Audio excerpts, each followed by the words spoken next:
हम झारुकमिनी सब गोटे सादर प्रणाम करै छी।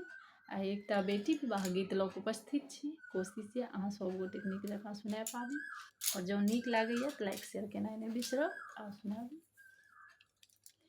आहे एक दिन आहे सीता मंदिर निपलनि, धनुष के देल ओठंगाई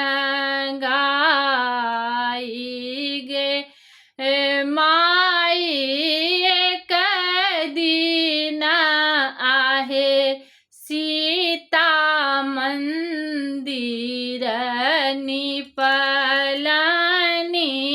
धनुष के देल ओठंगाई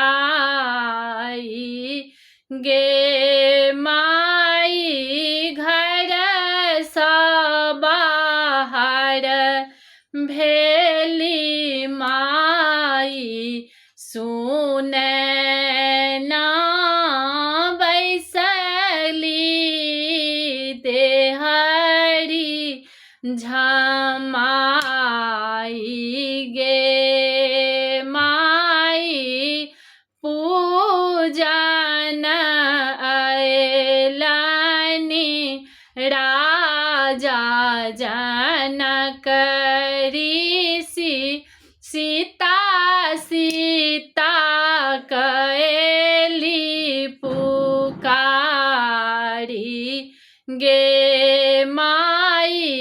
पूजन अयलनि राजा जनक ऋषि, सीता सीता कएला पुकार गे माई।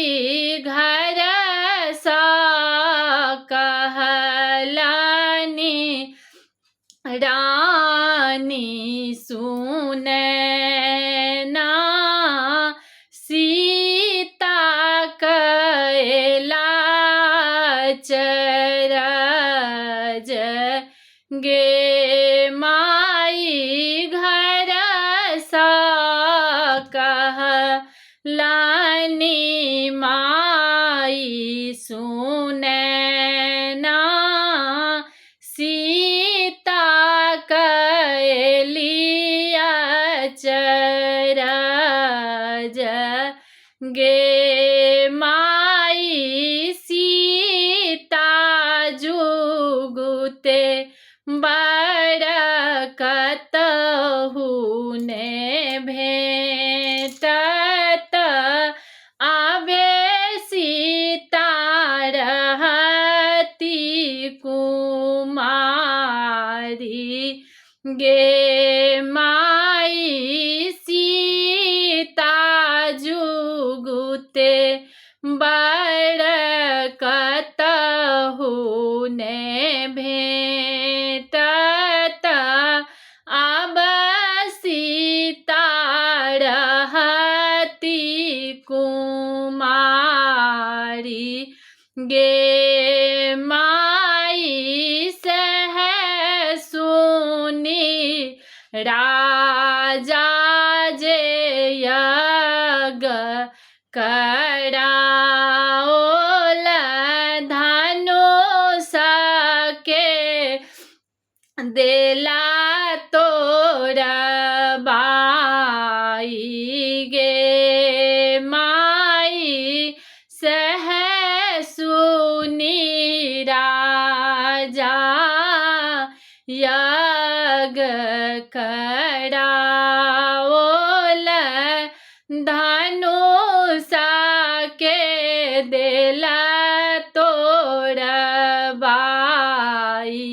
गे माई। राम जी संग में सीता के बियाह, लक्ष्मण उर्मिला संग गे माई।